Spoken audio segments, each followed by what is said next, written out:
A very good morning, students. Today is our third class for the chapter French Revolution. In this chapter, we have read how the revolution started.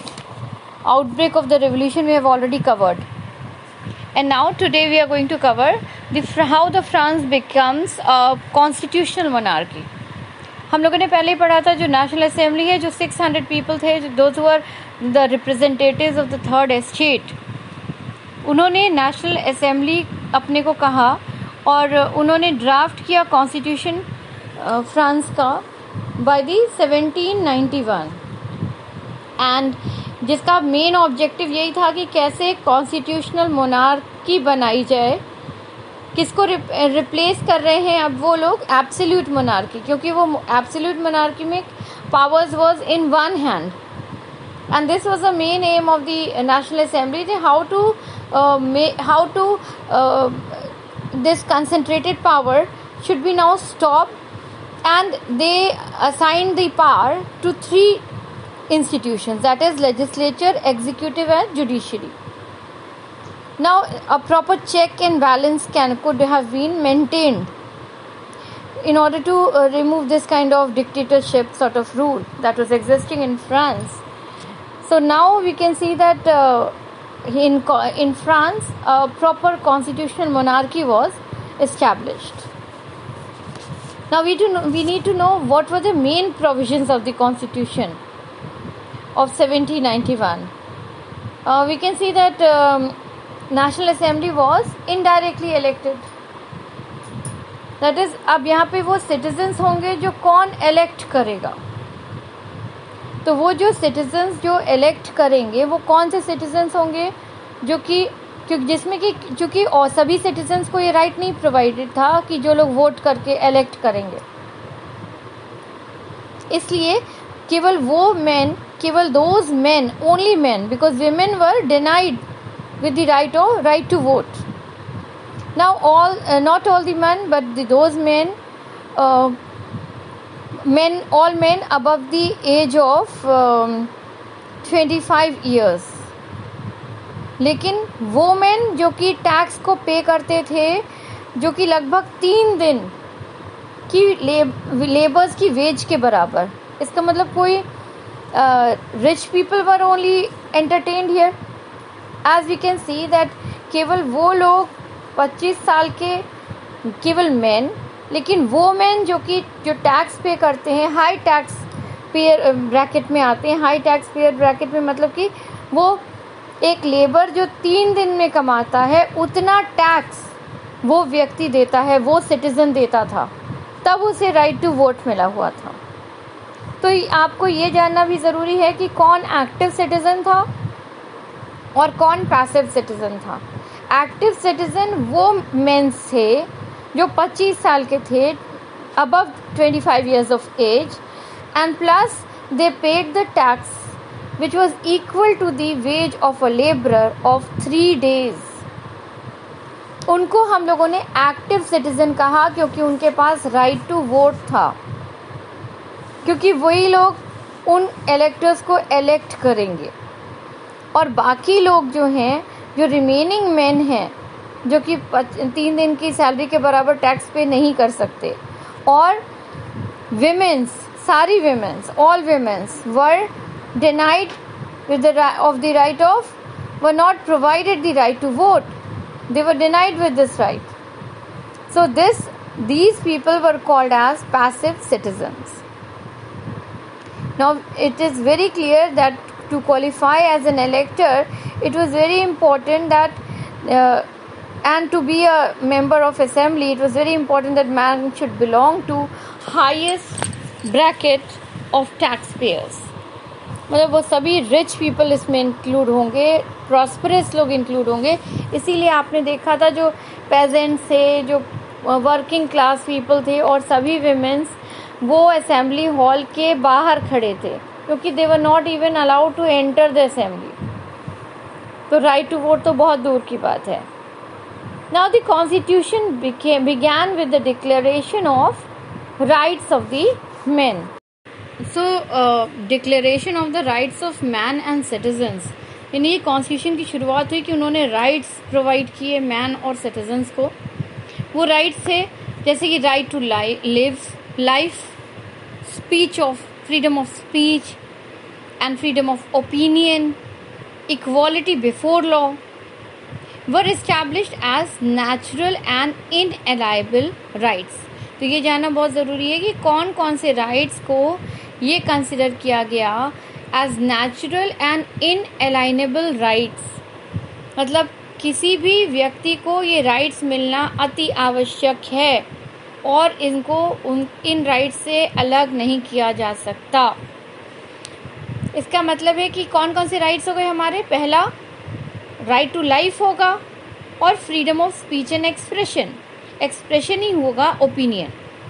Freedom of speech and expression जो हमारे article 19 में सारे included हैं, तो वो freedom of speech and expression है। Equality before law, अगर अपने देश की बात करें तो ये आर्टिकल 14 है, पर ये फ्रांस में जब ये बात हुई कि डिक्लेरेशन ऑफ राइट्स प्रोवाइड किए गए, जैसे संविधान बना तो अब राइट्स ऑफ मैन और सिटीजन्स की बात होने लगी। और कुछ इनएलाइनेबल राइट्स मतलब जो अलग नहीं किए जा सकते, जो नेचुरल राइट्स हैं of every person, every man and citizens. तो वो क्या थे। सबसे पहले हमें जिंदगी का अधिकार, जीने का अधिकार, that is right to life. फिर बोलने का अधिकार, राइट टू स्पीच। ओपिनियन मतलब एक्सप्रेशन, अपनी बात रखने का अधिकार। फिर इक्वालिटी बिफोर लॉ, लॉ के सामने हम कोई अपर क्लास और लोअर क्लास नहीं है, दोनों बराबर हैं, सभी लोग बराबर हैं कानून के सामने। That is they belong to each human being by birth and can not be taken away. Natural और इनएलाइनेबल नंबर, इस इनएलाइनेबल का मतलब ये हुआ कि जो अलग नहीं किए जा सकते। हर एक व्यक्ति के जन्म लेते ही उनके ये अधिकार होते हैं कि सभी जीने का हक है, सबको बोलने का हक है, सबको अपने को एक्सप्रेस करने का अधिकार है, सभी लोग लॉ के सामने बराबर हैं। It was the duty of the state to protect each citizens natural rights. यही है, अगर आपसे पूछ लें प्रश्न में, question if I ask you question that's what rights, which part of which natural rights are protected by the state of each citizen, या फिर नेचुरल और इनएलाइनेबल राइट्स कौन कौन से हैं, ये पूछा जाएगा। तो इसके यही आंसर है कि right to life, right to freedom of speech and expression, and of course the right to equality before law.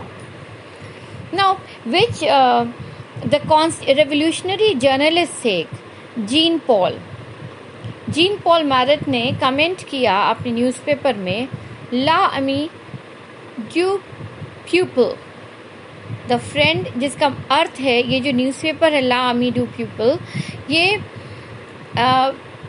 इसका मीनिंग ये होता है इस न्यूज़पेपर का कि a friend of the people.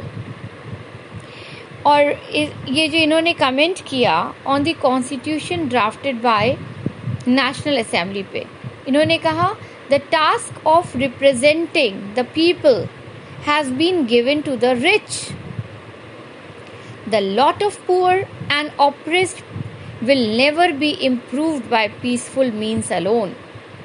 Here we have absolute proof of how wealth influences the law. Yet, law will last only as long as people agree to obey them. And when they have managed to cast off the yoke of the aristocrats, they will do the same to other owners of wealth. ये कहना चाहते हैं इस newspaper में, उन्होंने बहुत अच्छे से एक्सप्रेस किया कि जैसे इन्होंने देखा कि नेशनल असेंबली में किसको राइट टू वोट मिला हुआ है, उससे ये साबित था। ये भी एक रेवोल्यूशनरी जर्नलिस्ट थे जीन पॉल, जिन्होंने अपने न्यूज़पेपर ला आमी ड्यू पीपल तो इसमें जो इन्होंने मेंशन किया अपने न्यूज़पेपर में कि जिसमें इन्होंने क्रिटिसाइज़ किया इस तरह के राइट टू वोट को कि कितना गलत है, किस तरीके से इन्होंने कहा कि देखिए दिख रहा है मुझे कि कैसे रिच लोगों ने पुअर लोगों को ऑप्रेस किया, उनके ऊपर अत्याचार किया है, उनको कोई अधिकार, सभी अधिकारों से वंचित किया हुआ है। और ये प्रूफ है कि कैसे दौलत और पैसा या वेल्थ कैसे लॉ पर अपना प्रभाव जमाने में सफल होता है। Yet laws will last. सही बात है, कानून तभी तक रहेगा जब तक सब मानने को तैयार है, और जैसे ही ये लोग खड़े हो जाएंगे अपने अधिकारों को समझ के, तो अपने आप ये सब कुछ समाप्त हो जाएगा। जो रिच और एरिस्टोक्रेट्स ने जो पावर को अपने हाथ में ले रखा है, ये सब कुछ खत्म हो जाएगा जिस दिन ये लोग अपने अधिकारों के प्रति सचेत हो जाएंगे। That means if they are aware of their rights and if they are ready to fight against it, then nobody can compel them to follow them.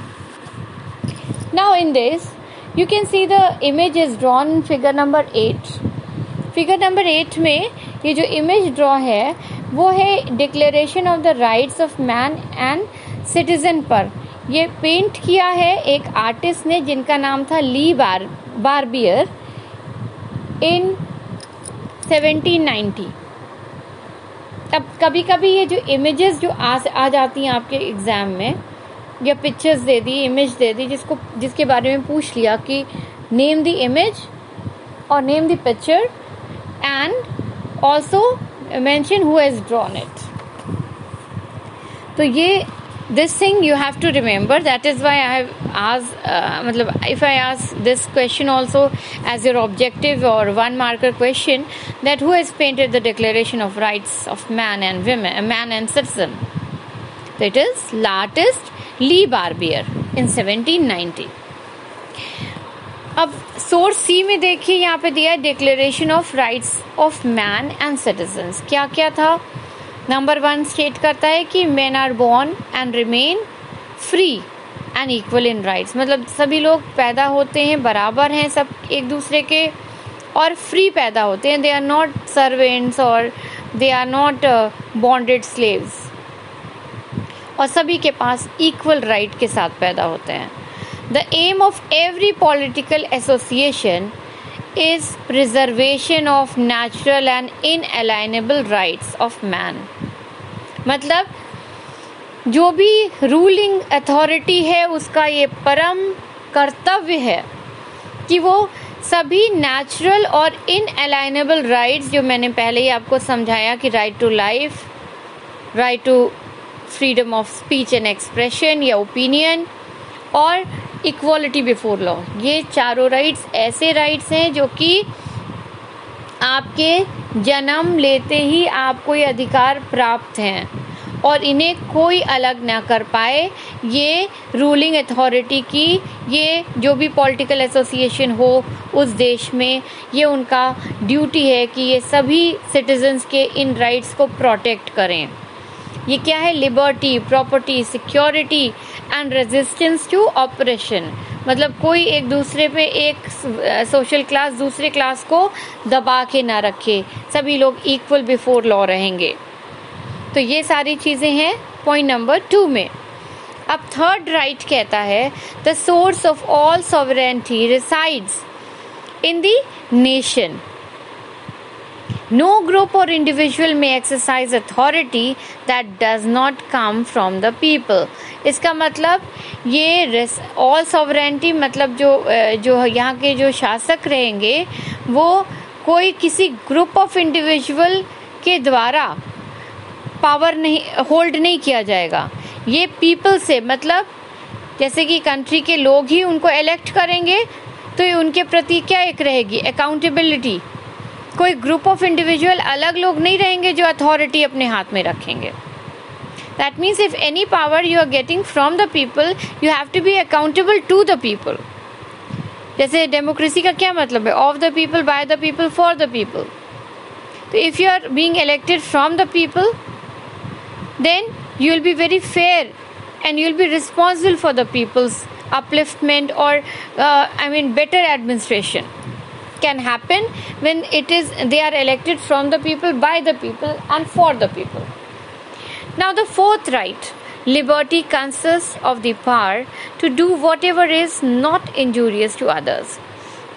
तो लिबर्टी आपको मिली हुई है, होनी चाहिए जिसमें पावर हो, ताकि आप दूसरे को, ऐसा पावर हो, consist of powers to do whatever is not injurious, that means something that is good for all. Liberty का मतलब ये नहीं है कि आपको आज़ादी मिली हुई है तो आप किसी को नुकसान पहुंचा दीजिए. आज़ादी मिली हुई है कि आप आज़ाद हैं, लिबर्टी है मिली हुई है, आपको फ्रीडम मिला हुआ है. किस लिए मिला है? कि आप दूसरों का भी ख्याल रखते हुए, दूसरों को बिना नुकसान पहुंचाए हुए अपने कार्यों को कर सकें. The law has the right to forbid only actions that are injurious to the society. That means कोई भी कानून, कोई भी लॉ किसी को रोक सकता है, किसी के एक्शन को तभी रोकेगा जब वो एक्शन दूसरे के लिए इंजूरियस होगा. जैसे आज हम लोग कोर्ट्स में और इधर जाते हैं कि कोई भी कानून जो है किसी एक सेक्शन ऑफ सोसाइटी को बड़ा नुकसान कोई व्यक्ति पहुंचा रहा हो, तो वो कानून उस व्यक्ति को, उस पर्टिकुलर सेक्शन ऑफ पीपल को के साथ इंजूरियस हो या उसका नुकसान करने से रोक सकता है. तो जैसे कोई लाउड स्पीकर चला रहा है और घर के बगल में आपका कोई हार्ट पेशेंट, किसी नेबर में कोई हार्ट पेशेंट है, तो वो म्यूज़िक, तेज़ म्यूज़िक उसको नुकसानदेह है. पर ये right to freedom of expression है. लेकिन यदि कोई पेशेंट है तो ये रोक सकता है तेज़ लाउड स्पीकर की वॉइस को. तो एक तरीके से क्या समझाया मैंने आपको कि आपके एक्शन को तभी रोका जाएगा जब वो दूसरे के लिए इंजूरियस होगा. ऐसे ही कोई कानून बना के आपके सारे राइट्स को रोका नहीं जा सकता. 6th लॉ कहता है कि is the expression of the general will, all citizens have the right to participate in its formation personally or through their representatives. All citizens are equal before it. मतलब law is the expression. मतलब अगर सभी citizens participate नहीं कर रहे हैं law के formation में, तो उनके representatives होंगे, जनमत के जो लोग हैं, प्रतिनिधि हैं, वो लोग वहाँ पे शामिल होंगे लॉ की मेकिंग में. जैसे आप अपने देश में बात करिए, डेमोक्रेसी है, यहाँ पे भी कॉन्स्टिट्यूशनल डेमोक्रेसी जो कॉन्स्टिट्यूशन के द्वारा बनाई गई है, यहाँ पे भी एग्जीक्यूटिव, लेजिस्लेचर, जुडिशरी है. यहाँ पे जब लॉ बनता है तो हम अच्छे से जानते हैं कि जिन रिप्रेजेंटेटिव्स को हम लोगों ने इलेक्ट किया है, वही रिप्रेजेंटेटिव्स लोकसभा, राज्यसभा में चीज़ों को डिस्कस करते हैं और तब लॉ फॉर्मेशन करते हैं. तो यही कहना चाह रहे हैं, all citizens are equal before law. और जब ये बनती है तो उसके पर्सनली अगर हम लोग ना प्रेजेंट हों, हम लोग डायरेक्टली अगर प्रेजेंट ना हो, तो अपने रिप्रेजेंटेटिव्स के द्वारा बनाई जाने वाली लॉ हम पर एप्लीकेबल होती है, जिसमें कोई रिच और पुअर में डिस्क्रिमिनेशन नहीं है, किसी कम्युनिटी को ज़्यादा और किसी को कम्युनिटी को कम नहीं है, सभी इक्वल हैं बिफोर लॉ. 7th लॉ कहता है, no man may be accused, arrested or detained except in cases determined by the law. अब जैसे अगर हम ऐसे बात करें कि कोई भी, किसी को भी हम लोग अक्यूज़ नहीं कर सकते, ब्लेम नहीं कर सकते कि इसने अपराध किया है और उसको अरेस्ट कर लें और डिटेन कर लें, जब तक कि कोई कानून के द्वारा, जब तक ये साबित नहीं होता. जैसे कि अगर हम बोलें कि किसी ने थेफ्ट किया है, किसी ने मर्डर किया है, जब तक कि वो जो लॉ जो है किसी पर्टिकुलर केस में साबित होता है तभी वो अरेस्ट होगा. अन्यथा किसी को भी अक्यूज़ करके अरेस्ट कर लेना या डिटेन कर लेना, डिटेन मतलब जेल में डालना, अरेस्ट करके या बंदी बना लेना, ये कानून नहीं, ऐसा कोई किसी भी इंसान के साथ ऐसा नहीं किया जा सकता. ये राइट है. तो ये अपने देश में भी ऐसा राइट है कि we have right to inform our people, habeas corpus, ये सारी चीज़ें जो बने हुए हैं हमारे पास, रिट्स के प्रोविजंस हैं, जो रूल हैं कि वो हर व्यक्ति को अपने सेफ्टी मिली हुई है लॉ से कि कोई भी ऐसे ही आपको ब्लेम करके अरेस्ट नहीं कर सकता। मतलब वो अराजकता नहीं है यहाँ पे कि किसी को भी पकड़ लो, किसी को भी जेल में डाल दो, ये नहीं है। 11th इसमें 7th के बाद 11th डिक्लेरेशन ऑफ राइट को डिस्कस किया है। एवरी सिटीजन में speak, right and print freely. मतलब अपनी अभिव्यक्ति, एक्सप्रेशन करने के लिए बोल के एक्सप्रेशन कर सकते हैं, लिख कर सकते हैं और प्रिंट करवा के भी अपने को एक्सप्रेस कर सकते हैं।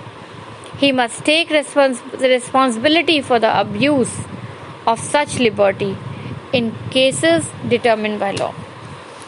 लेकिन मान लीजिए कि कोई चीज़ गलत है, he must take the responsibility.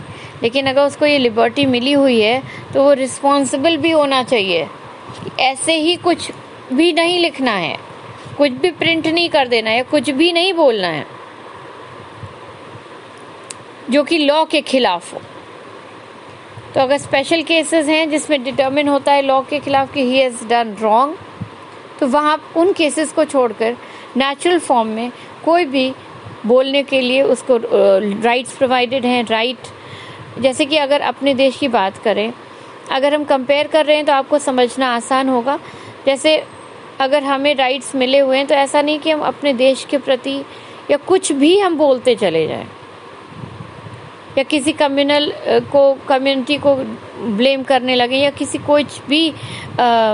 किसी भी ऑर्गेनाइजेशन खिलाफ कुछ भी बोलें जब तक कि हमारे पास एम्पल प्रूफ नहीं है, तो दैट इज़ नॉट राइट। तो वहाँ पे भी कुछ केसेस में जहाँ पे लॉ से डिटरमिन किया जाए, लॉ से देखा जाए, चेक किया जाए, तो उसमें उन केसेस को छोड़ करके otherwise everybody has the right to speak.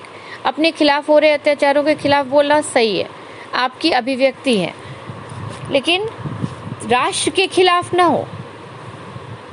तो हम लोगों को भी कुछ चीज़ों का ध्यान रखते हुए देश के प्रति जो हमारे कर्तव्य हैं उनका ध्यान रखते हुए जो हमें एक रिस्पॉन्सिबल सिटीजन्स की तरह हमें राइट्स मिले हैं। फिर 12th राइट में है for the maintenance of the public force and for the expenses of administration a common tax is indispensable. It must be assessed equally on the citizens in proportion to their means. ये जो public force का maintenance है या administration में भाई एक कहाँ से आएगा? अगर आप देखिए तो एडमिनिस्ट्रेशन के पास पैसे कहाँ से आते हैं? टैक्सेस के थ्रू आते हैं। तो वो टैक्स कलेक्ट करना गलत नहीं है, लेकिन ये ज़रूरी है कि सभी से इक्वल या बराबर टैक्स लिया जाए। ऐसा ना हो कि किसी से कम और किसी से ज़्यादा, जैसा कि फ्रांस में हो रहा था। क्लर्गी और नोबिलिटी नहीं दे रहे थे, केवल थर्ड एस्टेट दे रहा था, तो ये रॉन्ग था। 17 since property is scarce, sacred and inviolable right, no one may be deprived of it unless a legally established public necessity requires it. In that case, a just compensation must be given in advance. ये कहना ये चाह रहे हैं जैसे अपने देश में है। अगर हम एग्जाम्पल से बार अपने देश से एग्जाम्पल से एक्सप्लेन कर रही हूँ कि यहाँ पे भी कॉन्स्टिट्यूशनल गवर्नमेंट है और यहाँ पे भी ये एग्जीक्यूटिव, लेजिस्लेचर, जुडिशरी है।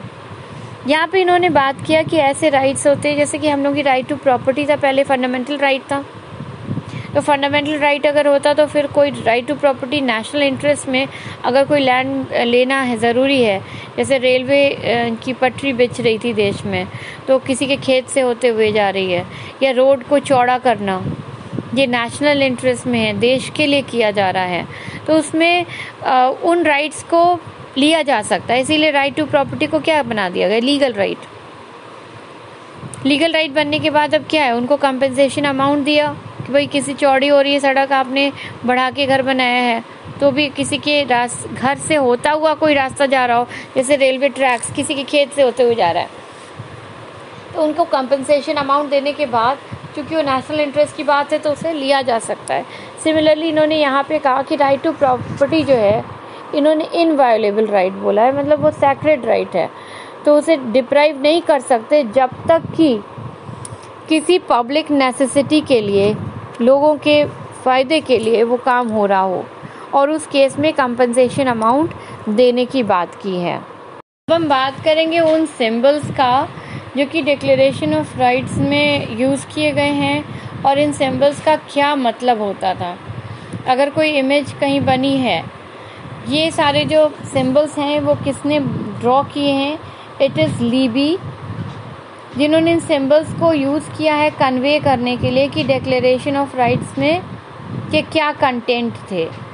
अगर कहीं पे ब्रोकन चेन बनी है तो उसका मतलब था कि कैसे बॉन्डेड स्लेवरी से मुक्ति, कैसे स्लेव्स ने अपने बॉन्ड्स को छोड़ दिया, निकाल दिया और अपने तोड़ते हुए फ्री हो गए।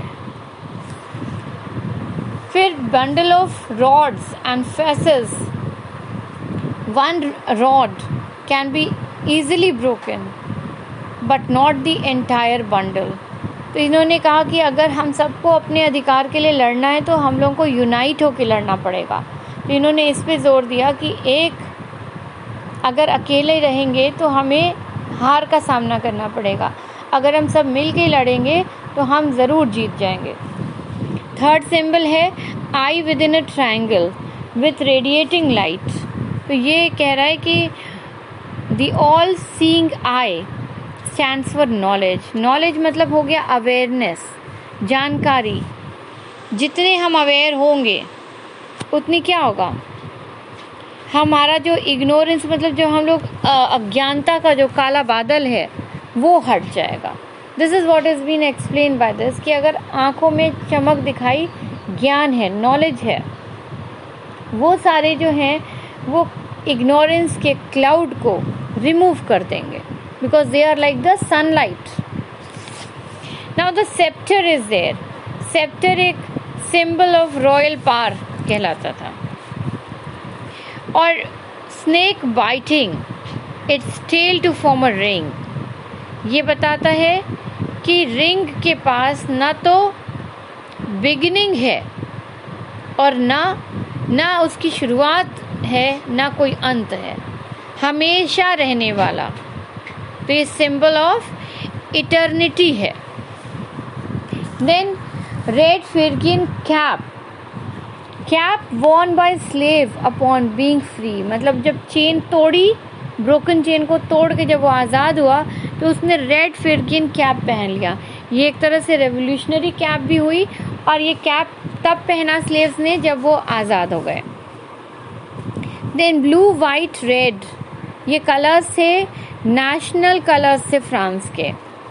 विंग्ड वुमेन, विंग्ड वुमेन मतलब personification of the law. Law tablet, law tablet से मतलब है कि law is now same and equal before, everybody is equal before the law. Now here students, I'll end this class and we'll meet again in our next video class, that is as a the French Revolution part 4. And please keep completing your assignments and keep revising your work. Goodbye.